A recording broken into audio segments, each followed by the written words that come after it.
Pogi. Good morning. Good morning, good morning. Pangatlong pitas. Ha? Pangatlong pitas na eh. Teatro panggilan. Pangatlo. Tatlo. Mga kailan. Kaya yung Siguro yung pito. wala 5 bandit. Bo. Hindi nga.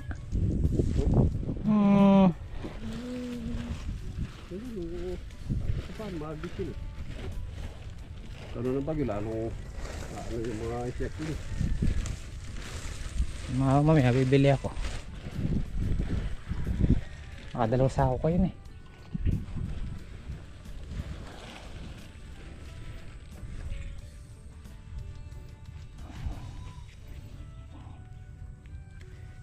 Ito na po yung ating mga ampalaya. Naka-prepare na po yung mga paligi. Huwag lang tinatapakan to. Matumigas. Okay. Yan na.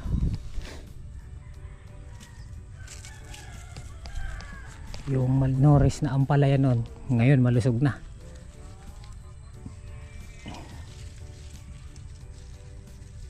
Ba?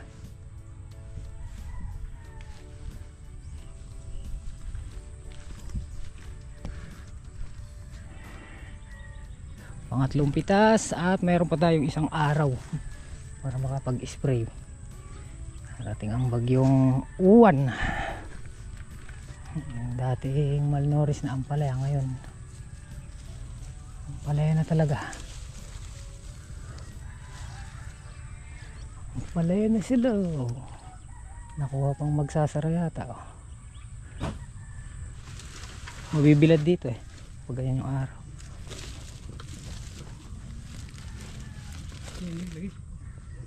Kakinis. Lago daw bunga na, Pap. Walang kang kilala na eh. Tumaas sana yung okra para kasalukuyan pa mo yung pitas natin. Maganda yung sulong niyan eh. Mumuna dua ay 18 supot. Dito supot. Para sa kilo. Ano? Ano talaga?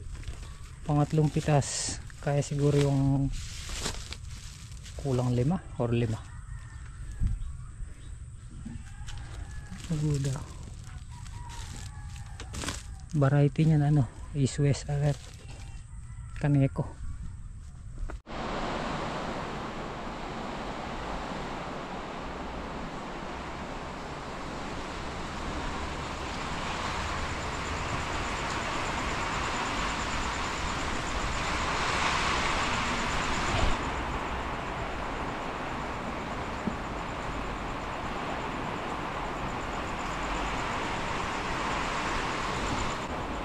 (8:51) kasalukuyan po yung bagyong uwan at ngayon lang tayo kumuha ng clips dahil nasikaso ko muna yung mga dapat na gawin at bilang nag-prepared na po tayo dahil danas na po namin dito ang bagyo pagka talagang magla-landfall. So ngayon pa lang tayo kumuha ng clips dahil mula kaninang umaga. So bali kaninang umaga pumitas pa yung mga tropa, tapos sinabutan ko naka-6 silang bundle na patola. And then pinaserga ko yung sinergahan namin yung kubo, tapos tinanggal namin yung lona doon sa may balag, tapos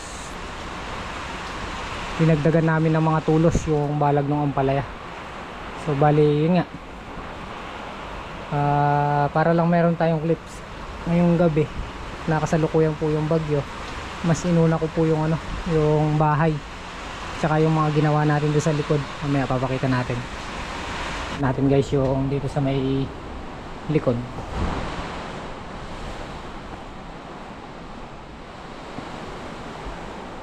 Ayan, tinakpan ko na ng lona yan para iwas anggi.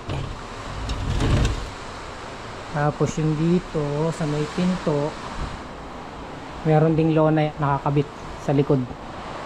Dati-rati pumapasok yung tubig dyan tsaka sa baba. Pero dahil nag-prepare na tayo, tinali ko rin yung bintana ng CR para hindi pumalo. Kasi pag pumalo yan, mababasag. Yung mga video ko pinasok namin kanina, nagpatulong ako kay Tatang Solid at Bapan Jimmy. Umuwi kami ng bago mananghali. So yun nga, dinala ko tong mga lona. Magtatagal pa to hanggang bukas ng madaling araw. Sila Mrs. at Chloe, ayan, safety na, patulog na sila. Natutulog na po pala. Dati-rati pagka ganyan hindi kami nakakapag-prepare, wala kaming walang tulog dahil naglilimas, pumapasok yung tubig doon sa likod.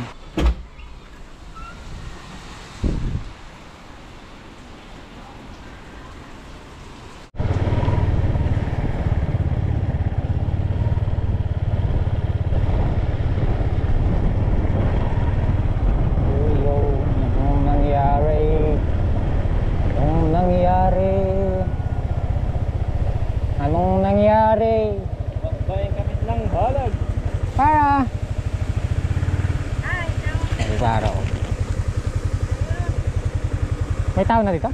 Sino ginulo? Wala ko ba?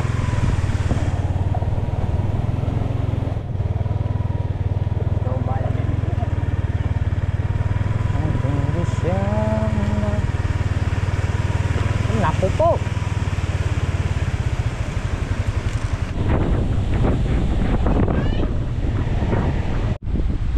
Pogi!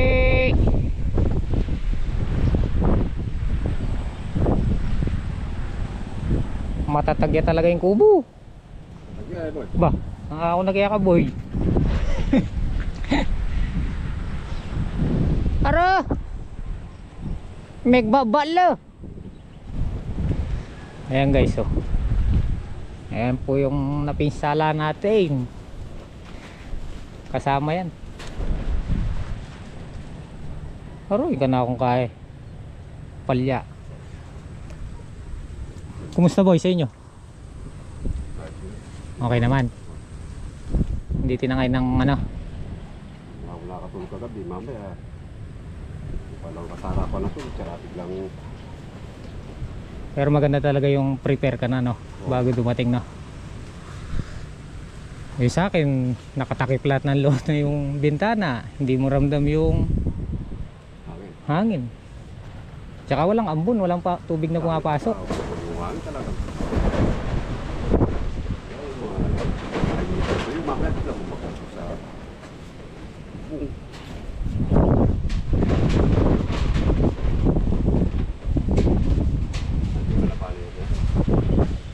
Paano nakaserga? Lagi ng butik na tagay ng pagkalang butik na tagay ng pala.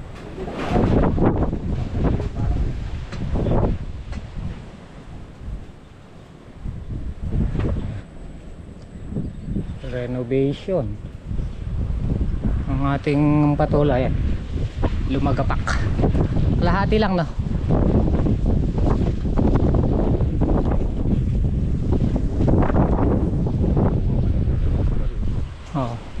Okay, mapitas na. Pahintuin muna natin yung angin. Ha?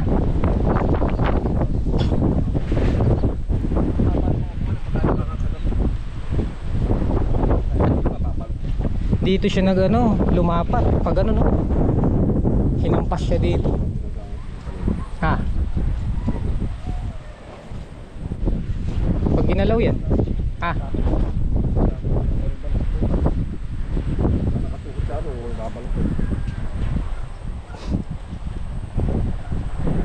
Anong pipitasin? Ay, nga pala, pitas ng okra ngayon Dadala lang natin bigyan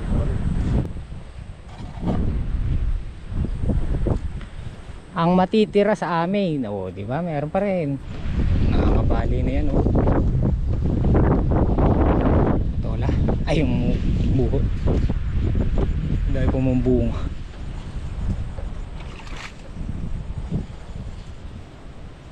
Nako.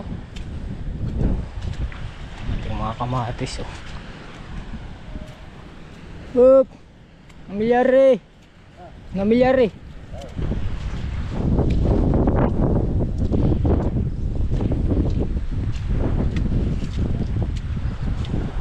Ay ko! Yung aming ampalayaw. Ito, pinadagdag ko to ng mga alambre para nga kahit pa paano merong dagdag na suporta yung ano niya, balag. Pinadagdagan natin ng alambre at tulos. Ay, hindi naman malaglag yung bunga, may mapipitas pa tayong madami.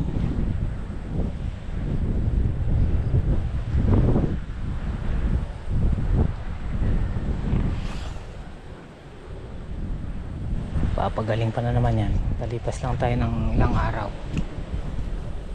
Sana natin alagaan ulit. Yung tubig, oh, dire-diretso dito sa labas, oh.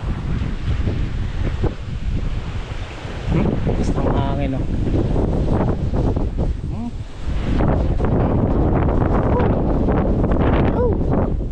Binabayo ng malakas na hangin yung ampalayo.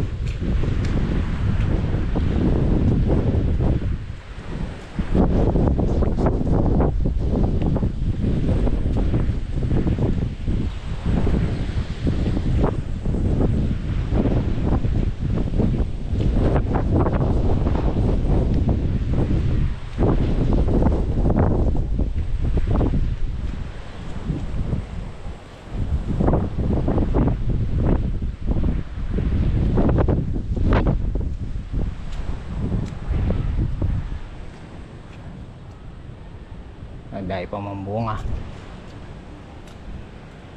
Oh, diba? Thank you po sa ating Panginoon. Tapos na po sana tong ay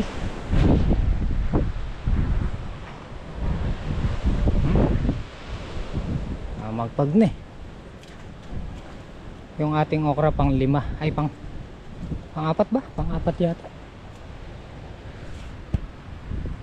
Pang 4 na pitas po natin. Wala, hindi nangalaglag, oh. Nakakahapit pa rin yung mga bunga, oh. At hindi gaano nag-stack yung tubig dyan. Dire-diretsong lumabas kahit dire-diretsong umuulan.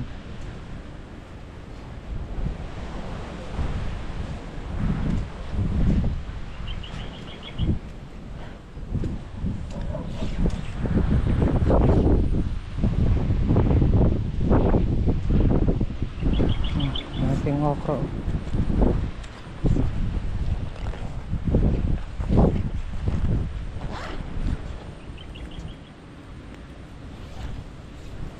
Okay naman lahat ng ating tanim, bukod lang doon sa patola na mahina. Lumapat yung palay ni ano, Mapanjimi, yung hybrid na ano palay, yung katabi natin, lumapat.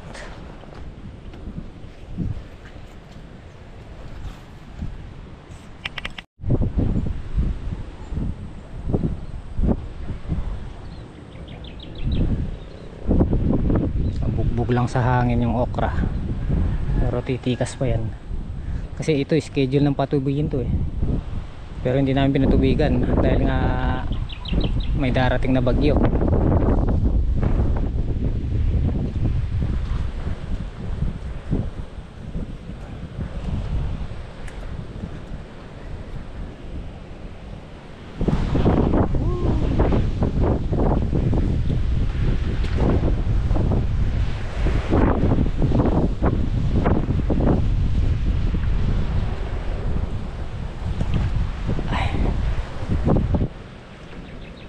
Pero malayo yung ugat niyan sa tubig. Dahil nga nilapara namin yung daop.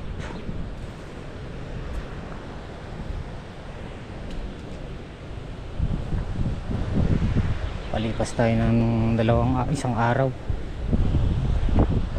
bago isprayan. Pero tinanggal namin ang bubong. Namin tinakpan yung mga gamit dito, spray tsaka grass cutter.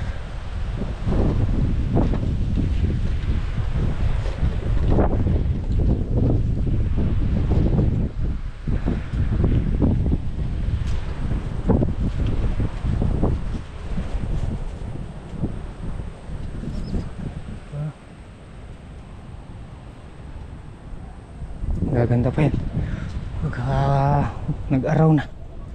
Palipasin lang isang araw na yan, re-recover yan.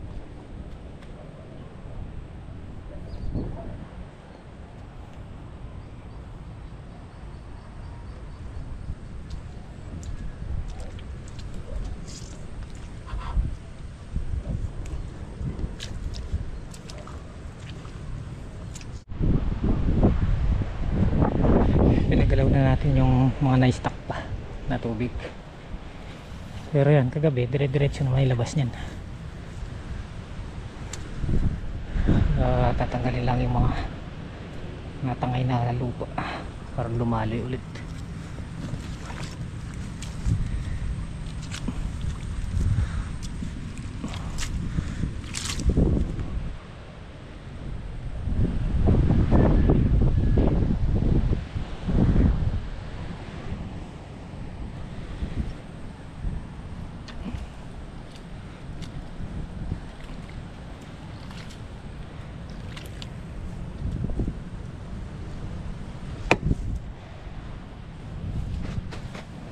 Pogi.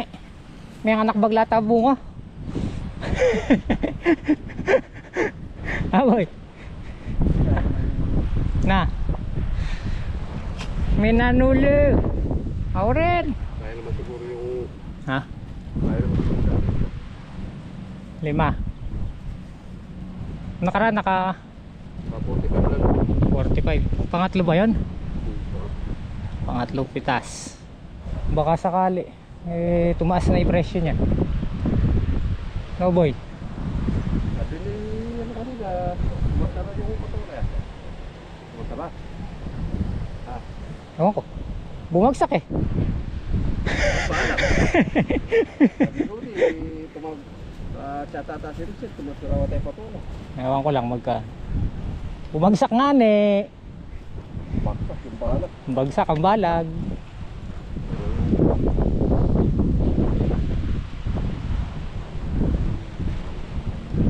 Ayaw mo na kumain? Ha? Luto na yun eh. Iinit lang. Kanin. Ewan ko. Lapak kanin. Hala pa. Ay. Sabi ni Spring, pasahin ka rin muna. Kuya rin na siguro yung mga pumipitas niyan guys. So bali papunta na sana tayo ng Kubo. Nadaanan ko tong isang dais na to, itong dulo. Tulog yung tubig. Kaya tinabunan natin mag umpisa dun sa dulo para lumakad palabas yung tubig at saka matiktik ba dapat wala na yung tubig nya. Ayan. Kasi andyan yung ugat nyan eh, maninilaw na naman ng gusto yung ating ampalaya. Ako po, tama na po dahil palabas na yung bagyo guys. Ayan, hinihigop na naman niya yung hangin. Nagpapalakas na naman at nagpapalaki niyan. Yung susunod na bansang target na naman ito. Ayan, kaya mahangin dahil hinihigop yun ng bagyo. Nagpapalaki at nagpapalakas na naman yung bagyong Juan. Nagpapalakas na naman ang bagyo.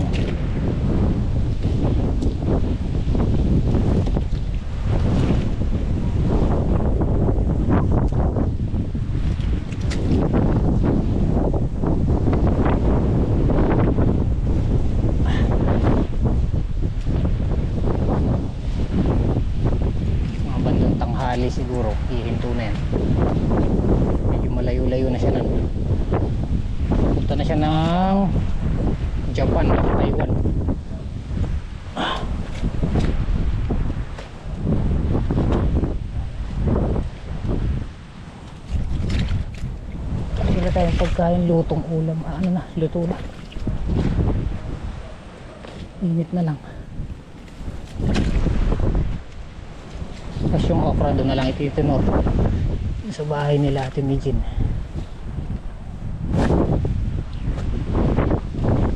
Sinacrifice ko na itong dahis ng sitaw dahil wala naman din naman bunga.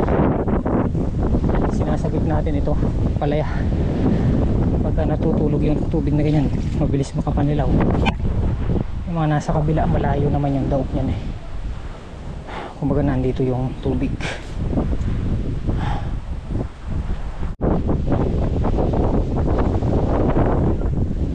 Tapos natin ito tinakpan natin para lumabas na lahat ng tubig na nag-slip dyan. Ayun, naiisap pala. Ayun, dito ayun, tatabunan na lang.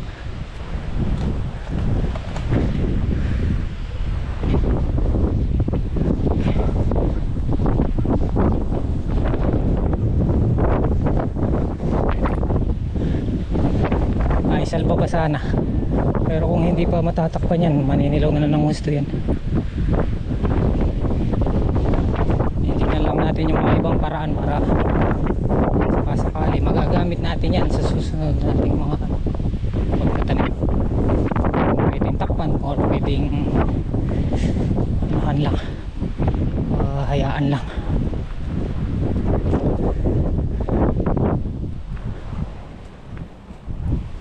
Diba? Kanina slip yung tubig nito. Eko. Ito naman malayo yung tubig. Nandito sa gitnang gitna. Saan ko muna kaya sila? Atay. Ay, nandito ka. Okay, magsisipag-uwian na po. Hindi na po makakapag ano ngayon. Bale, ayan, tinayo lang po yung kubo. Padapa na, tinayo pa. Mamoy. Oh. Nakabaliling eh. Nakatali yan dito sa may base ng makina. Bumagsak ang balag pero ang kubo nakatayo.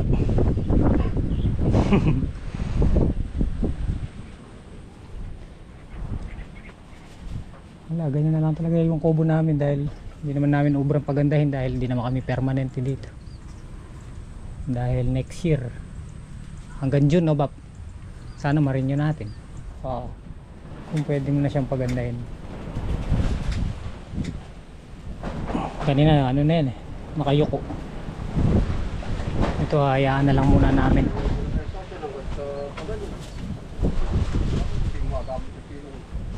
Sisipag-uwian muna dahil wala naman din nagagawin. Tapos nang pumitas, bali nakadalawa sa ako kayo, no Bap?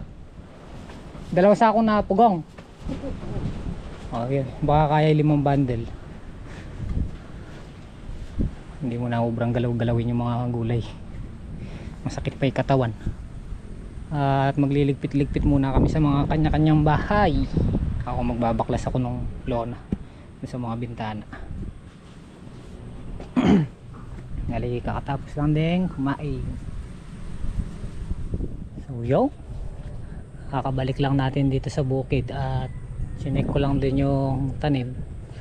Talagang medyo nasaktan talaga, bugbog sa hangin, nabugbog sa hangin. Pero bigyan lang tayo ng 2 days, makaka-recover na rin yan. At saka na natin banatan ng pampunggus. Bukas pitas ng laglag yung ibang bunga. Sana hindi pa masira. Ilan lang naman, ilang piraso.